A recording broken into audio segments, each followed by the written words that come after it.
Donc, bonjour à toutes et à tous. Merci Esther pour la présentation. Merci pour cette invitation. Donc, comme elle a dit, moi je suis chargé de recherche à l'IRD, spécialisé en épidémiologie nutritionnelle, mais avec un énorme intérêt pour les systèmes alimentaires et comment justement les systèmes productifs peuvent à un moment donné réaliser la qualité de l'alimentation. Et donc dans tout ce qui va être présenté aujourd'hui, moi je vais vous apporter un petit éclairage assez modestement sur la fin, on va dire, de tout ce cheminement de produits alimentaires qui va être l'état nutritionnel des individus. Et par rapport à la question de la restauration collective, moi je vais vous présenter quelque chose de beaucoup plus spécifique autour de la restauration scolaire et donc se questionner sur la place de la restauration scolaire dans l'amélioration de l'état nutritionnel. Alors, on va quand même commencer tout simplement avec quelques définitions, notamment pour resituer quels sont les concepts de sécurité alimentaire, les concepts de malnutrition et comment ils sont reliés tous les deux. Donc nous avons une première définition, la sécurité alimentaire. Donc on considère qu'elle existe lorsque tous les êtres humains ont à tout moment un accès physique, social et économique à une nourriture suffisante, saine et nutritive, leur permettant de satisfaire leurs besoins énergétiques et leurs préférences alimentaires pour mener une vie saine et active. Donc c'est une définition qui finalement commence à dater un petit peu, parce qu'elle a été initialement proposée en 1996 au sommet mondial de l'alimentation. C'était une définition consensuelle qui a été un peu mise à jour en 2009 pour intégrer l'aspect social à la question de l'accès aux alimentations. Et ce qui est intéressant dans cette définition, c'est qu'elle met quand même les accents sur des aspects conditionnels de la sécurité alimentaire. La première condition, c'est que des aliments sains et nutritifs doivent être disponibles dans une zone. Ensuite, il faut que ces aliments disponibles soient accédés en termes économiques, en termes physiques, et ensuite il faut qu'ils soient utilisés par les populations. Et c'est cette série d'accès, enfin disponibilité, accès et utilisation garantie dans le temps qui définit la sécurité alimentaire. Et en parallèle de cette idée de sécurité alimentaire, il s'était défini une autre sécurité, la sécurité nutritionnelle. Sauf que là, il y avait des débats assez interminables pour savoir est-ce que l'on parle dans la sécurité nutritionnelle des apports en nutriments véhiculés par l'alimentation et savoir s'ils sont en de bonne quantité, ou est-ce qu'on parle finalement de l'autre aspect de la nutrition qui est non pas que les apports alimentaires satisfaisants, mais aussi l'état de santé. Et du coup, il est survenu une définition en 2012 qui est la sécurité alimentaire et nutritionnelle, qui combine ces deux aspects justement nutritionnels, avec donc toujours un état qui existe lorsque tous les êtres humains ont à tout moment un accès physique, social et économique à une nourriture saine, dont la quantité consommée et la qualité sont suffisantes pour satisfaire les besoins énergétiques et les préférences alimentaires. Donc la première partie, c'est vraiment les nutriments véhiculés par l'alimentation et les bonnes quantités consommées. Et le deuxième pendant, c'est les bienfaits sont renforcés par un environnement dans lequel l'assainissement, les services de santé et les pratiques de soins sont adéquates, le tout permettant une vie saine et active. Et donc on voit que lorsqu'on parlera de sécurité alimentaire et nutritionnelle, il y a aussi finalement tout le système de santé qui va se caler avec le système alimentaire. Et ensuite, comme vous pouvez voir au niveau de cette définition, on a plusieurs termes. Et ça va être le manquement de certains de ces termes qui va créer ce qu'on va appeler l'insécurité alimentaire. Et vous avez du coup plusieurs possibilités de définir cette insécurité alimentaire, parce que ça peut être à cause de problèmes de disponibilité, des problèmes d'accès, des problèmes d'utilisation, des problèmes d'accès dans le temps, etc.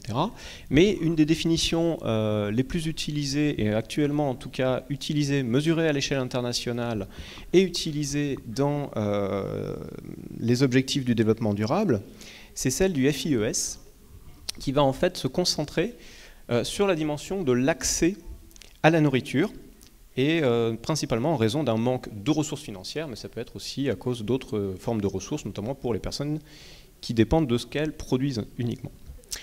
Donc cet indicateur, il se base sur 8 questions qui décrivent toute une série d'expériences d'insécurité alimentaire, qui sont plus ou moins prononcées en termes de gravité, et qui peut permettre de définir des niveaux modérés ou des niveaux graves d'insécurité alimentaire, avec l'idée qu'une insécurité alimentaire modérée, ce sont des individus qui ont réduit leur consommation alimentaire en termes de qualité ou de quantité et qui ne sont pas certaines de pouvoir se procurer de la nourriture.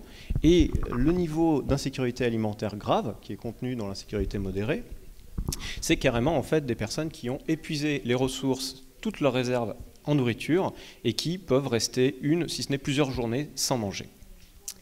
Et lorsque l'on considère cette définition, on peut voir ici les niveaux qui existent au niveau mondial. Au niveau mondial, c'est quand même 2 milliards d'individus qui sont en insécurité modérée ou grave. Et vous pouvez constater qu'il y a des variations au niveau des différentes grandes zones géographiques entre l'Asie, l'Afrique, l'Amérique du Nord et l'Europe et l'Amérique latine. Et on peut voir par exemple que l'Afrique concentre une très forte prévalence, puisque plus de la moitié de la population dans cette zone-là est en état d'insécurité alimentaire grave ou modérée. Et on peut voir également que l'insécurité alimentaire est présente partout, y compris dans les pays considérés comme les plus riches, avec donc déjà 89 millions de personnes en Amérique du Nord et en Europe. Et pour l'aspect français plus particulièrement, on a une estimation de près de 4 millions de personnes qui sont en insécurité alimentaire modérée ou grave sur la période de 2014-2018. Un autre aspect, ça va être l'aspect de la malnutrition, qui se définit comme une condition physiologique anormale provoquée par une consommation insuffisante, déséquilibrée ou excessive de macro- et ou micronutriments. Et en fait, la malnutrition, elle va se traduire par 3 grands types de problèmes. Un premier type de problème, ça va être la dénutrition. Vous allez avoir souvent une insuffisance d'apport énergétique, une insuffisance en protéines qui va créer des retards de croissance ou de l'émaciation chez les enfants. On a ensuite toutes les carences nutritionnelles, donc le fait de ne pas apporter suffisamment de nutriments et qui va ensuite pouvoir entraîner potentiellement soit des maladies nutritionnelles, soit un état métabolique un petit peu altéré. Et vous avez tous les problèmes associés au surpoids, à l'obésité et l'ensemble des maladies non transmissibles liées à l'alimentation et qui vont regrouper les cardiopathies, les accidents vasculaires cérébraux, le diabète, le cancer. Et ce qui est important de noter par rapport à ces 3 grands problèmes, c'est qu'ils coexistent en fait à différentes échelles. Dans un même pays, une même communauté, un même ménage et chez un même individu, on a coexistence de ces différents niveaux, enfin ces différents fardeaux de la malnutrition. Et là, on peut donner quelques chiffres qui donnent très, très vite le tournis. Ce qu'il faut voir quand même, c'est que les aspects de dénutrition sont encore importants, puisqu'on a quand même 52 millions d'enfants émaciés à travers le monde, 155 millions qui sont en retard de croissance, mais finalement, ça reste des petits problèmes confrontés à tous les autres aspects de la malnutrition, notamment les carences en micronutriments, puisqu'on a plus d'1 milliard d'enfants et de femmes qui sont anémiés par cause de déficience en fer ou d'autres nutriments. On a un demi-million d'enfants qui deviennent aveugles chaque année à cause de carences en vitamine A. On a 2 milliards d'individus qui ont un statut en iode inadéquat, 1,5 milliard avec un statut inadéquat en zinc. Et si on regarde les aspects de surpoids et d'obésité, c'est près de 2 milliards d'individus qui sont donc en surpoids, dont un tiers en obésité, 1 milliard d'individus qui sont hypertendus, un demi-milliard d'individus qui souffrent de diabète, et on a quand même aussi 41 millions d'enfants qui sont en surpoids. Et si on considère un petit peu de nouveau le contexte français, on a également des soucis d'apport inadéquat en différents nutriments. On a, selon les dernières études, 17% des enfants de 6 à 17 ans qui sont en surpoids et 50% des adultes qui sont en surpoids. Et l'INSERM nous dit aussi qu'on a à peu près 1 adulte sur 3 qui serait hypertendu. Et si l'on veut regarder un petit peu les liens entre ces aspects de malnutrition et de sécurité alimentaire, donc on a ce schéma qui vous est présenté, qui permet de voir que du coup les retards de croissance, émaciation chez l'enfant ou l'excès pondéral et obésité, en fait, peuvent être directement expliqués par une consommation alimentaire qui elle-même en fait est expliquée, donc on dit que c'est sous-jacent, aux aspects d'insécurité alimentaire au sein du foyer de l'enfant, où il pourrait y avoir un manque d'accès à certains types d'aliments. Et vous avez en fait en jaune et en orange un petit peu les schémas explicatifs pour le retard de croissance. C'est surtout des apports insuffisants en calories et en différents nutriments, alors que tout ce qui est excès pondéral et obésité, ça va être plutôt l'accès à des aliments mais qui sont riches en calories et qui sont pauvres en différents nutriments. Bien sûr, il y a d'autres facteurs qui vont jouer. Un des facteurs dont je vous avais parlé pour la sécurité nutritionnelle qui est direct, c'est l'état de santé, donc encore une fois de l'individu et des services de santé qui peuvent expliquer cela. Et on a également d'autres aspects qui pourraient rentrer comme l'activité physique pour expliquer. Et enfin, il ne faut pas oublier qu'il y a après tout un ensemble de déterminants fondamentaux qui vont expliquer ces liens, qui vont être les contextes économiques, politiques, environnementaux et culturels dans lesquels l'individu s'ancre.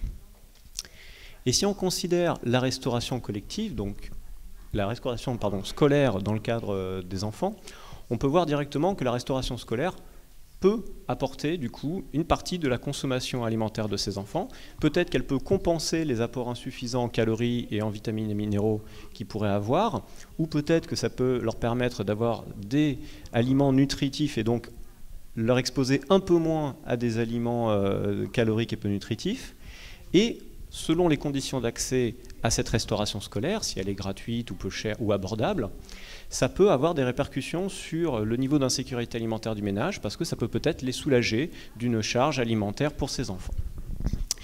Et donc ce que je vais vous proposer, c'est de regarder à travers différents exemples de la littérature internationale comment cette restauration scolaire joue sur les aspects de consommation alimentaire.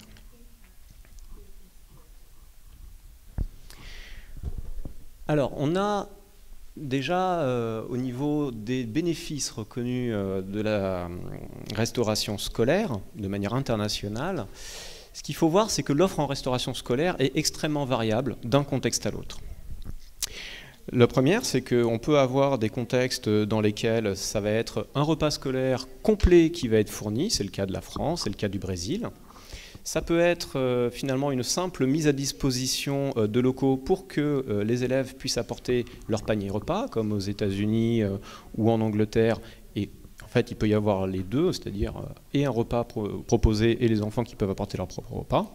Et on peut aussi avoir de la vente de produits préemballés, comme en Allemagne, en Irlande ou aux Pays-Bas, où ce n'est pas un repas complet qui est proposé aux enfants. Il y a également tous les contextes des pays à faible revenu dans lesquels la restauration scolaire n'est pas forcément proposée systématiquement dans toutes les zones et c'est plutôt des programmes, souvent d'organismes internationaux comme le Programme alimentaire mondial, qui vont proposer donc des repas mais spécialement dans des zones ou auprès de populations considérées vulnérables. Si on regarde les différents bénéfices reconnus de la restauration scolaire, il y a d'abord celui de la protection sociale, comme vous avez pu vous en parler. Ça apporte un vrai soulagement au niveau de la charge alimentaire des différents ménages. Il y a aussi tous les aspects éducatifs. Donc si on considère surtout les pays à faible revenu, c'est quelque chose, la restauration scolaire, une offre en restauration scolaire, c'est quelque chose qui augmente la fréquentation de l'école et qui augmente la durée de maintien dans l'école des enfants. Et beaucoup plus largement, une bonne restauration scolaire, ça va être une amélioration de l'attention des élèves et donc une amélioration des conditions d'apprentissage. Et enfin, on a les aspects nutritionnels, mais que je vais vous présenter. J'en parle juste un petit peu ici, c'est qu'il y a donc des travaux qui ont vu des corrélations entre la fréquence des repas pris à la cantine et la protection contre le surpoids et l'obésité. Mais moi, je vais surtout vous parler de la qualité nutritionnelle des repas qui sont proposés. Donc on va commencer avec un cas anglais, avec une enquête qui a été réalisée en 2007 dans les écoles publiques d'Angleterre. Et ils ont pu comparer les apports nutritionnels usuels, donc habituels, pas uniquement le repas pris, mais un peu ce qu'ils ont habituellement en termes d'apport, chez plus de 2000 enfants âgés de 6 à 8 ans. Et ils comparaient ceux qui consommaient les produits, les repas distribués à l'école, avec ceux qui consommaient les repas qui étaient apportés que les enfants apportaient eux-mêmes. Et vous pouvez voir au niveau du tableau, donc sur la partie gauche, c'est les repas distribués, les enfants qui consomment les repas distribués, sur la partie droite, les apports nutritionnels des enfants qui apportent leur même repas.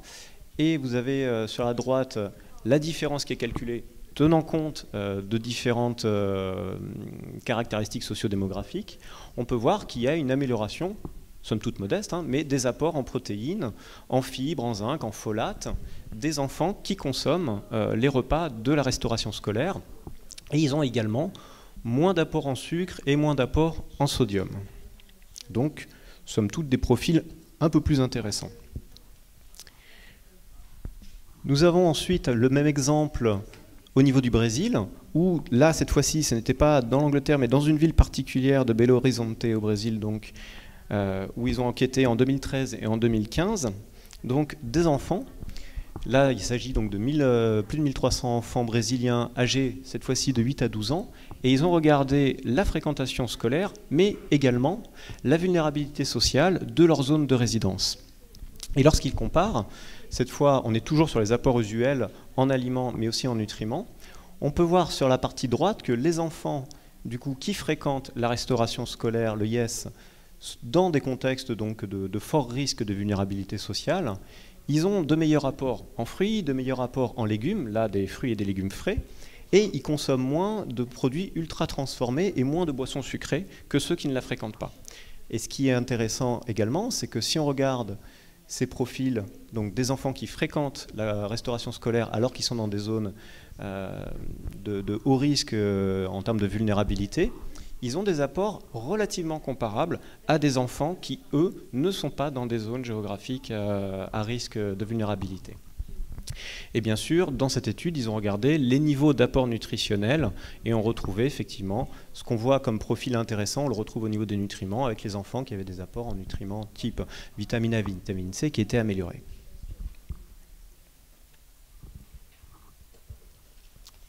Alors, cette étude qui nous vient de Norvège est assez intéressante puisqu'elle va un petit peu contredire ce que je viens de vous présenter précédemment. Alors, pour au moins deux choses. Bon, déjà, on est sur des adolescents, mais finalement, ce n'est pas des adolescents beaucoup plus vieux parce qu'ils avaient 12-13 ans d'âge de moyenne.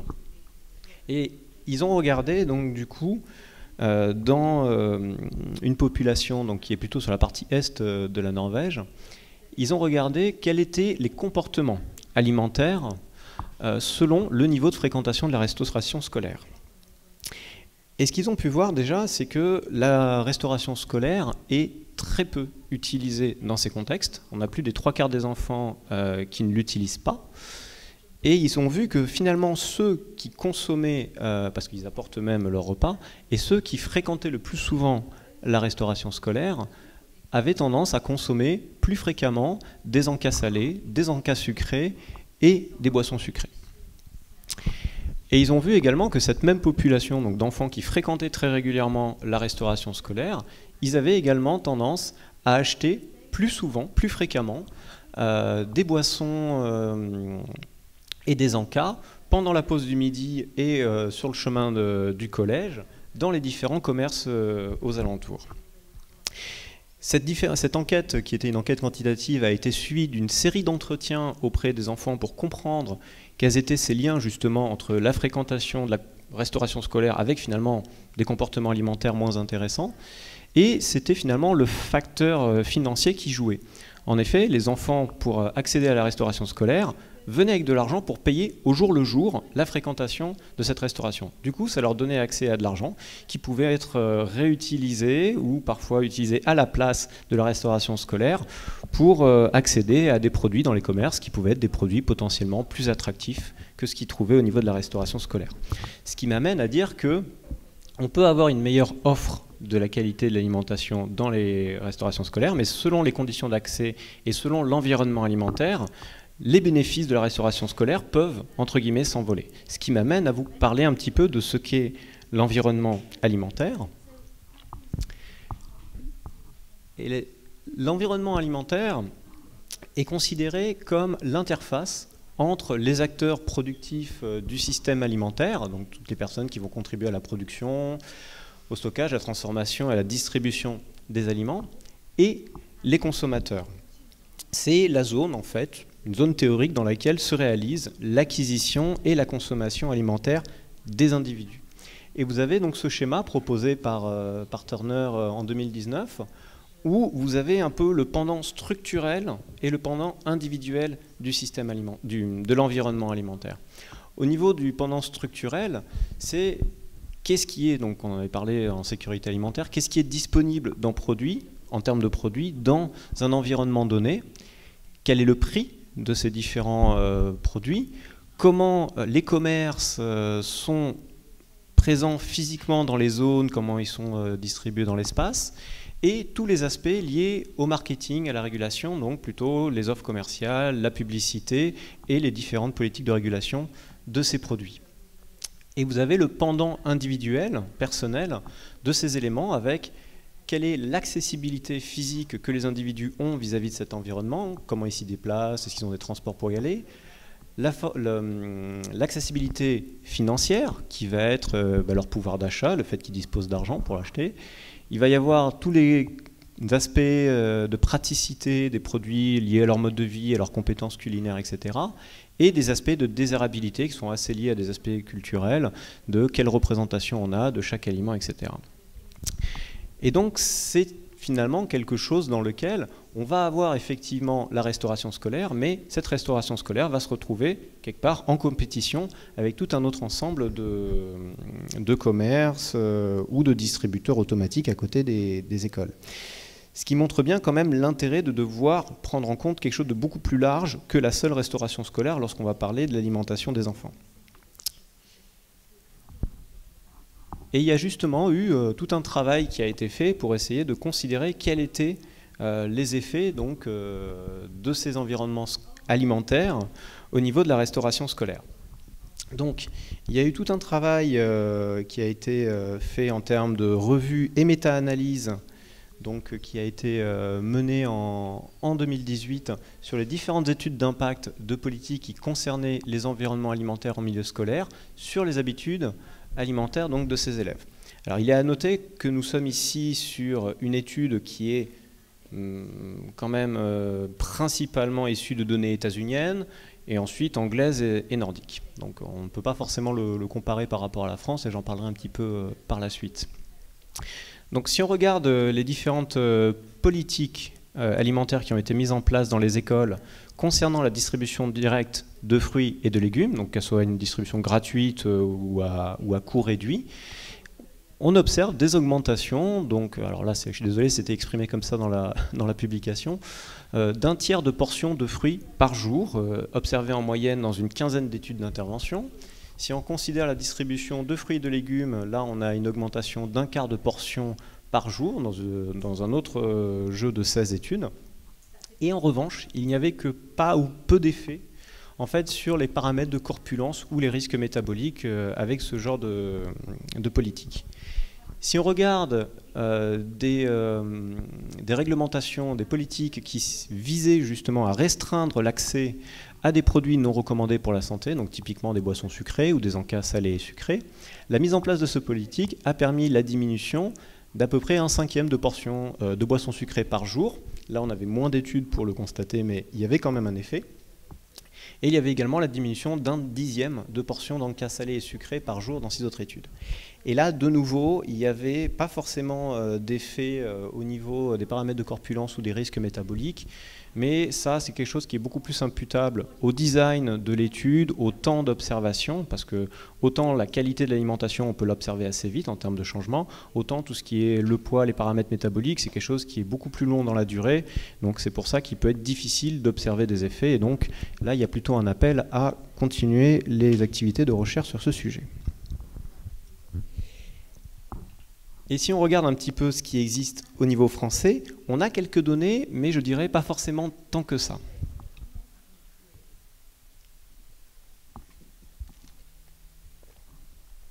On a un premier type de données qui nous est fourni en fait par des enquêtes qui ont été réalisées en France entre 2006 et 2007. On a eu 2 enquêtes en parallèle qui arrivent à des résultats similaires. Et du coup, il a été possible de comparer la composition des déjeuners, donc du repas du déjeuner pris en restauration scolaire et les déjeuners pris à domicile. Donc chez des enfants et des adolescents, donc fréquentant maternelle, primaire, collège et lycée, parce que dans cette enquête, ils avaient pu questionner des enfants de 3 à 17 ans. Alors globalement, ce qui a été constaté, c'est que la fréquentation de la restauration scolaire permet, quelle que soit la tranche d'âge, de consommer plus de pain, plus de poissons, plus de produits laitiers et de fruits, qu'ils soient frais ou transformés grâce au déjeuner en restauration scolaire versus domicile. C'est également moins de sandwichs et hamburgers, moins de boissons sucrées et de sucreries. Et si on regarde un peu plus spécifiquement, chez les maternelles et primaires, c'est aussi une consommation plus fréquente, plus de consommation de légumes, de soupe. Et chez les collégiens et lycéens, plus d'eau. Alors, ça, c'est des aspects plutôt favorables en termes. Après, il y avait quand même quelques petits aspects défavorables qui étaient le fait de consommer plus de biscuits sucrés, de pâtisseries et un peu plus de pizza et de glace chez les collégiens et les lycéens. Mais globalement, on est sur des consommations alimentaires en restauration scolaire qui sont plus favorables qu'à domicile, selon les différentes règles de qualité de l'alimentation comme celles promues par le PNNS. Ce qui était important aussi de noter, c'est que ces améliorations sont d'autant plus vraies que la fréquentation de la restauration scolaire est importante. Et par contre, cette amélioration était surtout vraie pour les maternelles et les primaires, un peu moins vraie pour les lycéens et encore moins vraie pour les collégiens. Mais ça, c'était un petit peu des données anciennes, parce qu'il faut quand même maintenant tenir compte d'un changement qu'il y a eu au niveau de la réglementation française, puisque depuis le 30 septembre 2011, il y a le décret numéro 2011-1227 qui réglemente la composition des repas servis dans la restauration scolaire, et il la réglemente selon des critères nutritionnels qui vont fixer la fréquence de service de 15 types d'aliments et de plats. Donc on parle de réglementation de nombre de fois que des légumes, des fruits, des produits laitiers, des viandes, des poissons, en fonction de leur niveau de lipides et de protéines, doivent être servis. Et du coup, il y a eu toute une analyse de série de 20 repas auprès de 20 organisations différentes qui fournissent des écoles primaires. Donc là, l'intérêt, c'est qu'il y avait quand même une diversité dans les organisations qui ont été enquêtées, selon les situations géographiques, le nombre de repas servis, leur logistique de préparation, est-ce qu'on est en cuisine centrale ou est-ce qu'on est en préparation sur place. Et donc du coup, cette analyse de série, ça a permis de montrer à une certaine, si ce n'est une grande diversité, en fait, dans le respect de ces fameux critères de fréquence. Et vous pouvez voir la distribution au niveau de ce schéma. Donc on avait par exemple des séries où il n'y avait le respect que de 4 critères sur les 15 proposés. D'autres où on pouvait avoir 14 sur les 15. Et on avait une moyenne de 9 critères qui pouvaient être respectés. Et après, une fois qu'on se dit, OK, il n'y a pas forcément autant de critères que ça qui sont respectés, qu'est-ce que ça implique en termes de qualité? Eh bien, en fait, en moyenne, ce qu'il faut voir, c'est que ces repas apportaient un peu plus de 700 kilocalories aux enfants. J'en profite pour m'hydrater.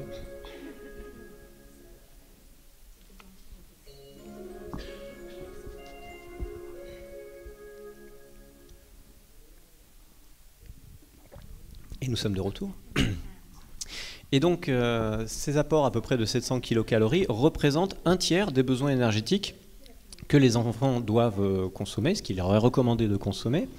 Ce qu'il faut voir, c'est que cet apport énergétique était bien équilibré en termes de contribution des différents macronutriments, donc que ce soit les protéines, les lipides, les glucides, mais ça respectait également les recommandations par rapport au sucre simple et par rapport aux acides gras saturés.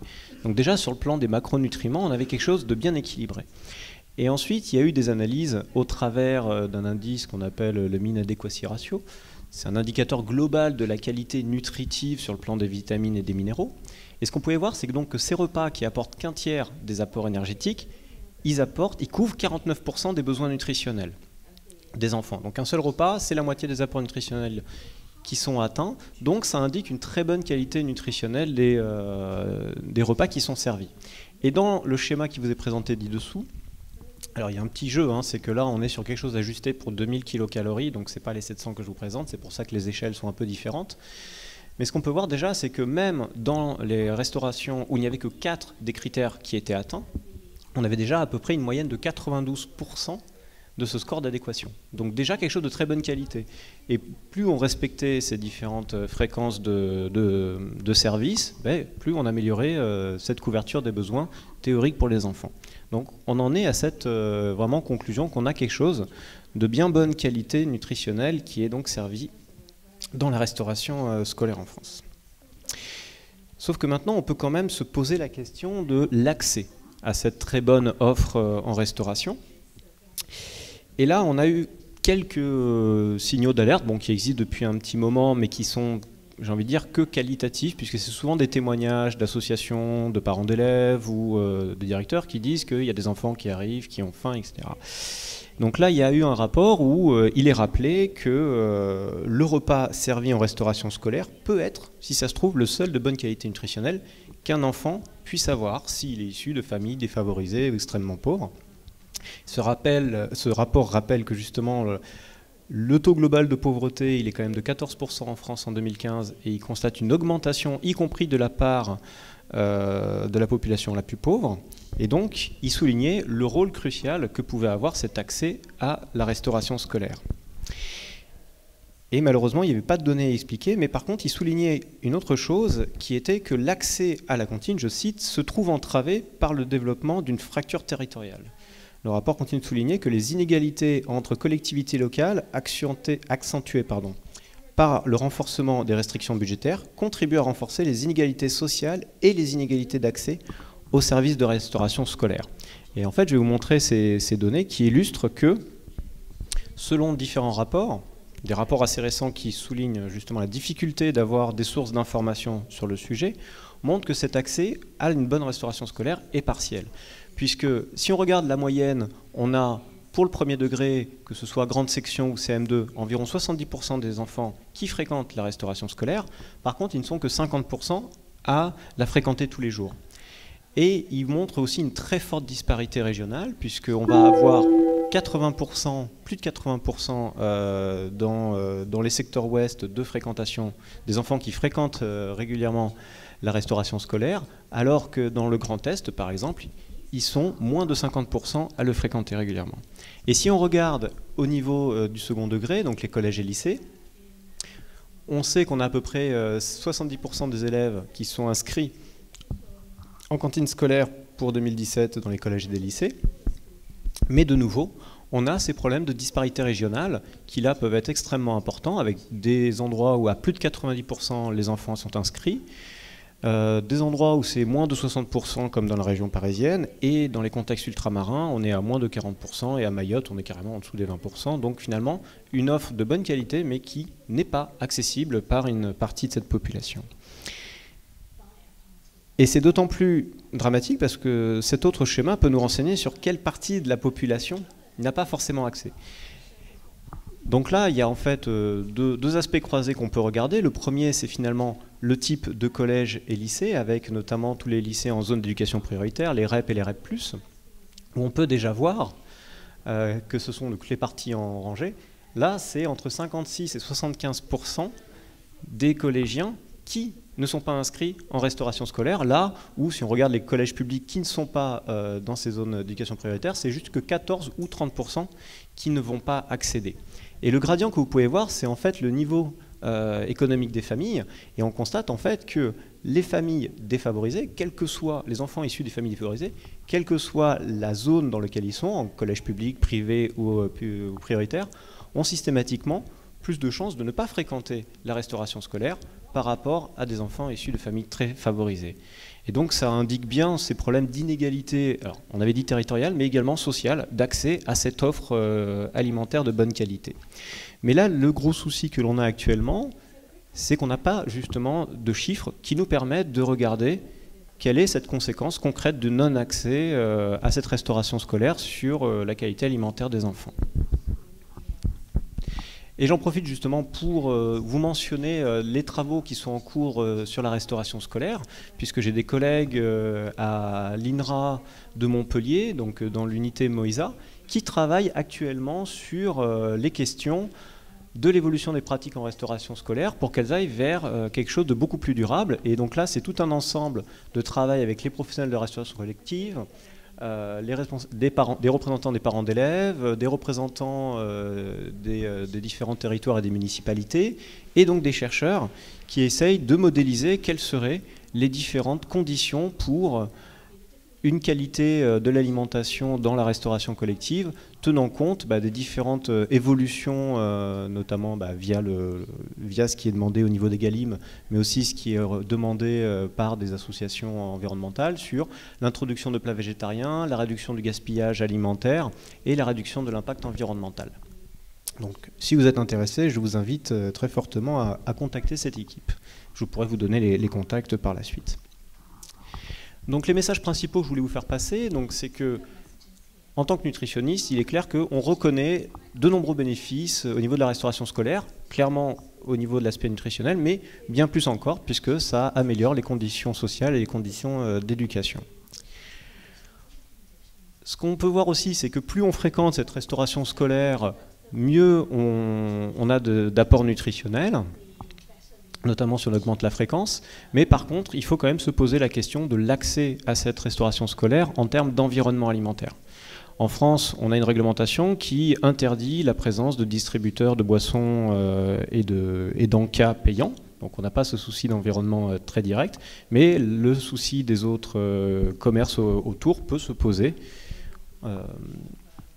Et enfin, ce qu'il faut retenir aussi, c'est les fortes disparités régionales et sociales qui concernent l'accès à la restauration scolaire en France. Et encore une fois, cette question sur les conséquences en termes de sécurité alimentaire et malnutrition pour les enfants des familles issues, pour les enfants issus de familles défavorisées, mais aussi dans certains territoires. Et parfois, on a même des combinaisons entre ces territoires et les niveaux de revenus. Et enfin, bon, j'avais quelques questionnements par rapport à la prochaine table ronde qu'il va y avoir, mais il me semble qu'il y a déjà des parties qui ont été un peu discutées ce matin, mais je vais quand même très brièvement les redire. C'est justement dans quelle mesure les filières locales peuvent approvisionner la restauration scolaire selon ces critères de fréquence dont on a parlé. Et selon les productions dans les différents territoires que l'on connaît, peut-être qu'il ne va pas être forcément possible d'approvisionner ces différentes...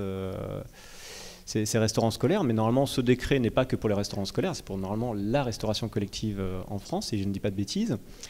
On se pose l'inévitable question de la définition du local, et surtout dans certains territoires, je pense au territoire Grand Est, où si on regarde leur production en fruits et en légumes, sur une zone assez large, ça risque d'être délicat de pouvoir approvisionner l'ensemble de cette restauration collective. Et il y a aussi la question, donc, l'implication de l'introduction de ces produits locaux sur l'accessibilité économique de la restauration scolaire.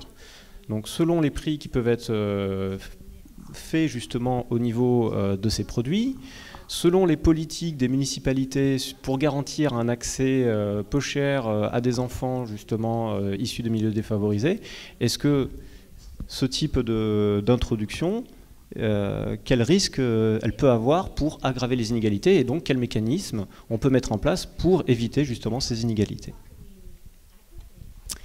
Et je vous remercie de votre attention.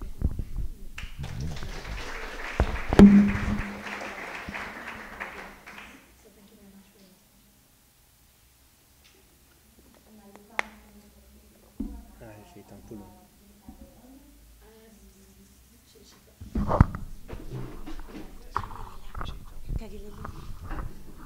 Ah, d'accord.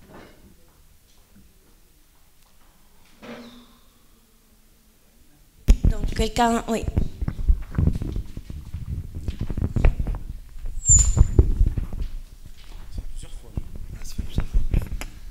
Merci beaucoup Eric. En fait, je voulais poser une question à propos de données ou d'études sur en savoir plus sur ce qui se passe quand les élèves ne vont pas à la cantine finalement. Est-ce que enfin, je veux dire, j'ai eu l'impression que c'était forcément vers une alimentation moins bonne. Est-ce qu'on est sûr de ça finalement? Est-ce que c'est pas aller manger à la maison, enfin, et peut-être quelque chose de préparé, enfin voilà. Et bien justement, c'est le souci, c'est qu'on ne sait pas spécialement ça. C'est que bon, là il y a l'enquête. Là, j'ai présenté les données de l'enquête. Ouf, pardon.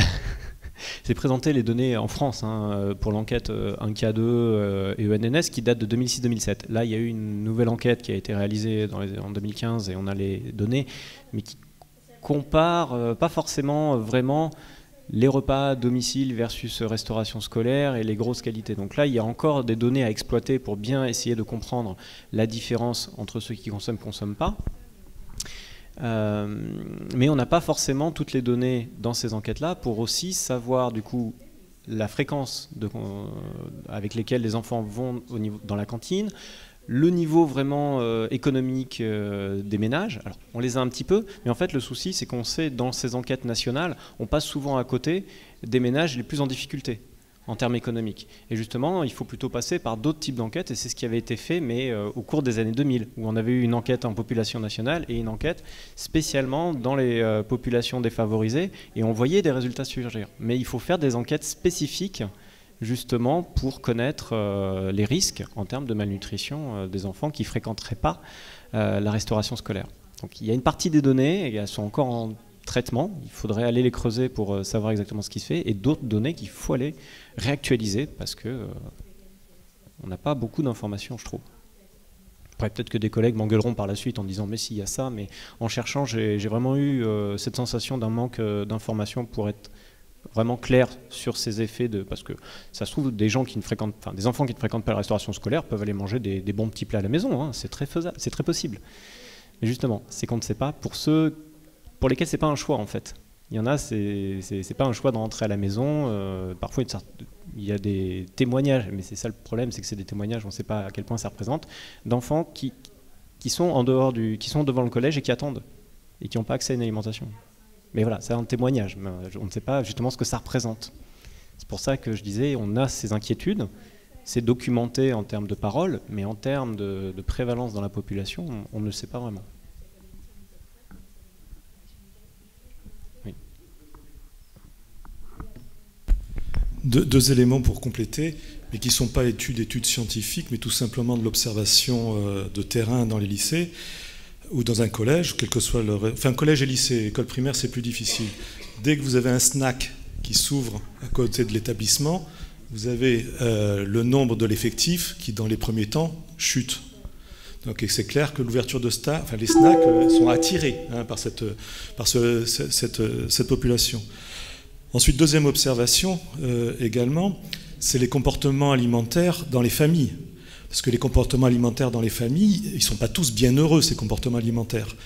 Pour exemple, quand on fait des travaux sur le gaspillage alimentaire, un des premiers postes de gaspillage alimentaire, ce sont les légumes, les préparations de légumes, et de façon non négligeable. Et une des raisons, ce n'est pas forcément la capacité de cuisiner à cuisiner correctement ces légumes, c'est tout simplement parce que dans la famille, les légumes, on n'en mange pas.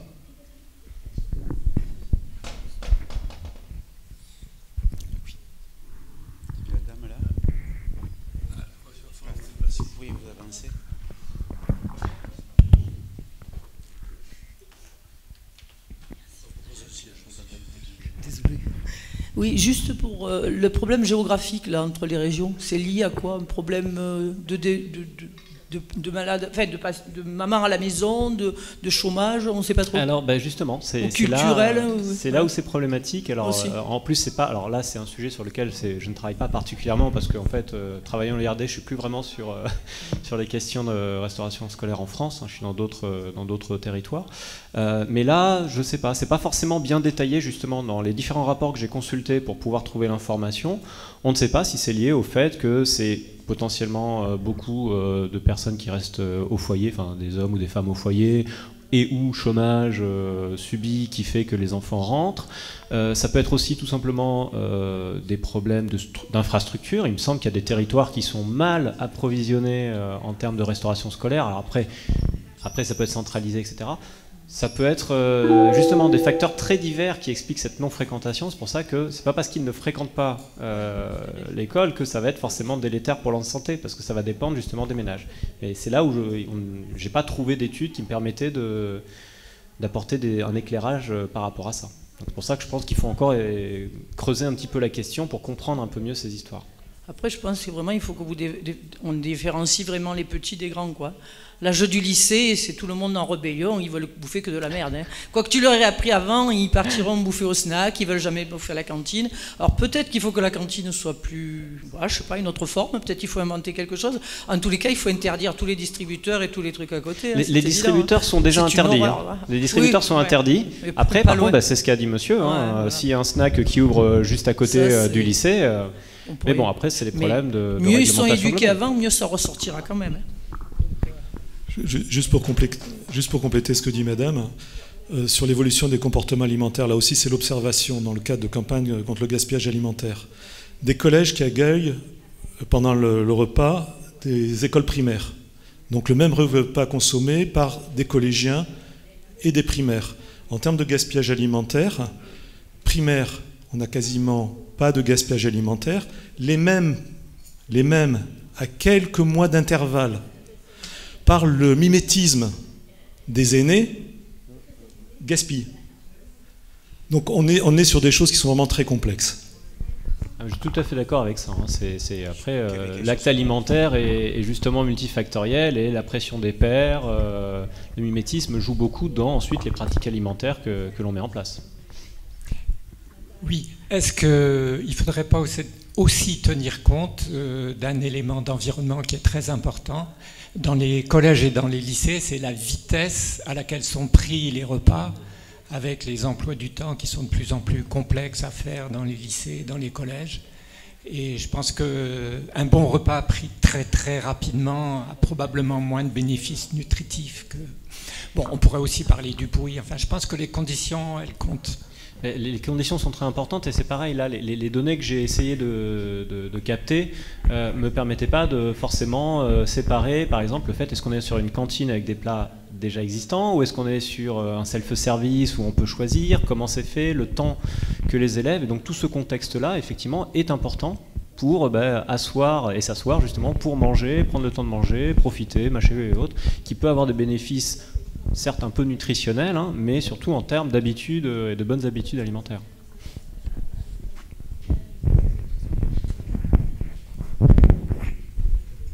Oui, Pascal Falco pour la ville de Marseille.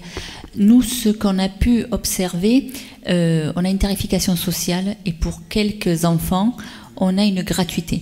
Donc les enfants qui sont en gratuité, ce sont en général les enfants qui ne sont pas régulièrement sur le territoire et notamment et aussi la communauté Rome. Et en fait, on s'est aperçu qu'on avait 1200 gratuités attribuées par an, mais qu'on avait dans les faits 600 repas gratuits consommés par jour.